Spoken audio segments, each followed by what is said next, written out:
তো আপোনালোকে সকলোৱে জানে অলপ কেইদিনমান আগতে এছআৰ কমপ্লিট হৈ গৈছে। তো আপোনালোকৰ নাম এছআৰৰ পিছত আপোনালোকৰ নাম কৰ্তন হৈছে নে নাই, ভেৰিফাই হৈছে নে নাই, আপোনালোকে কেনেকৈ চেক কৰিব, এইটো ভিডিঅ'ত আপোনালোকক সকলো প্ৰচেছ আপোনালোকক লাইভ ষ্টেপ বাই ষ্টেপ দেখুৱাম। তাৰ কাৰণে ভিডিঅ'টো অলপ স্কিপ নকৰাকৈ শেষ পৰ্যন্ত চাই লওক। তাৰ আগত মোৰ চেনেলটো জলদি ছাবস্ক্ৰাইব কৰি লওক। তো আপোনালোকৰ নাম এছআৰৰ পিছত আপোনালোকৰ নাম কৰ্তন হৈছে নে ভেৰিফাই হৈছে এইটো চেক কৰাৰ কাৰণে আপোনালোকে এটা ব্ৰাউজাৰ ওপেন কৰিব, যিকোনো ব্ৰাউজাৰ আপোনালোকে ইউজ কৰিব পাৰে ইয়াত। তাৰপিছত আপোনালোকে চাৰ্চ বাৰত আপোনালোকে লিখিব এছআৰ আছাম, এনেকুৱাকৈ লিখিব। মই আপোনালোকক আগতে কৈ আছোঁ ভিডিঅ'টো অলপ দীঘলীয়া হৈ যাব, তো ভিডিঅ'টো স্কিপ নকৰিব। তাৰপিছত আপোনালোকে চাৰ্চ কৰি দিব এছআৰ আছাম লিখি চাৰ্চ কৰিব। তাৰপিছত আপোনালোক যিটো আপোনালোকৰ প্ৰথম ওলা যিটো অপশ্যন আছে আপোনালোকে এইটো অপশ্যনত আপোনালোকে ক্লিক কৰিব। ক্লিক কৰাৰ পিছত আপোনালোকৰ সন্মুখত এনেকুৱাকৈ এটা ইণ্টাৰফেচ হৈ যাব। আপোনালোকে নিচে স্ক্ৰল কৰি দিব, তেতিয়া আপোনালোকে দেখা পাব যিটো আপোনালোকৰ প্ৰথম ওলাৰ যিটো আপোনালোকৰ অপশ্যন হয়, এই যিটো আপোনালোকে এইটো অপশ্যনত আপোনালোকে ক্লিক কৰিব। আপোনালোকে জুম কৰি দেখাইছোঁ, অলপমান জুম কৰি দেখাইছোঁ। আপোনালোকে এইটো অপশ্যনত আপোনালোকে ক্লিক কৰি দিব।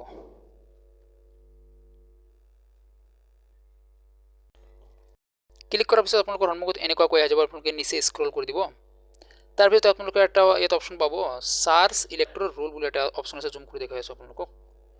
আপোনালোকে এইটো অপশ্যনত আপোনালোকে ক্লিক কৰি দিব, এইটো অপশ্যনত ক্লিক কৰি দিব।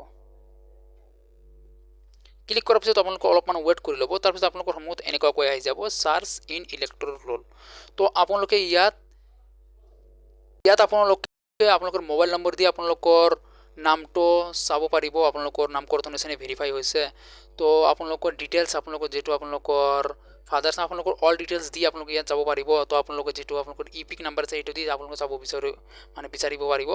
তো আপোনালোকক মই এটা ছাজেশ্যন দি আছোঁ, আপোনালোকৰ যদি আপোনালোকৰ ভোটাৰ কাৰ্ড আছে তো ভোটাৰ কাৰ্ডৰ আপোনালোকৰ যিটো ইপিক নাম্বাৰ আছে নাইবা JVM নাম্বাৰ আছে আপোনালোকে এইটো দি চাৰ্চ কৰিব, এইটো সহজ পদ্ধতি। তো আপোনালোকে কি কৰিব, আপোনালোকে এই যে যিটো আছে চাৰ্চ বাই ইপিক আপোনালোকে ইয়াতে ক্লিক কৰিব। ক্লিক কৰাৰ পিছত এটা অপশ্যন আছে আপোনালোকৰ লিংগুৱেজত ক্লিক কৰি আপোনালোকৰ এছামিছ লেংগুৱেজ চুজ কৰি ল'ব। তাৰপিছত ইয়াত আপোনালোকৰ ইপিক নাম্বাৰটো দিব লাগিব। ইপিক নাম্বাৰটো আপোনালোকৰ ভোটাৰ কাৰ্ডত পাই যাব, যিটো ভোটাৰ কাৰ্ডত আপোনালোকৰ JVM নম্বৰ এইটো কয় আপোনালোকৰ ইয়াত ষ্টেটটো দিব। তাৰপিছত আপোনালোকৰ এইটো কেপচাটো ভৰাই আপোনালোকৰ চাৰ্চত ক্লিক কৰিব।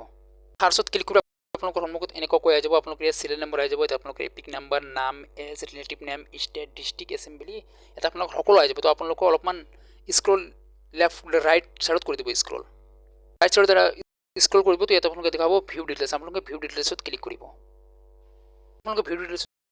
আপোনালোকৰ সন্মুখত এনেকুৱাকৈ আহি যাব, আপোনালোকে অলপমান নিচে স্ক্ৰল কৰি দিব।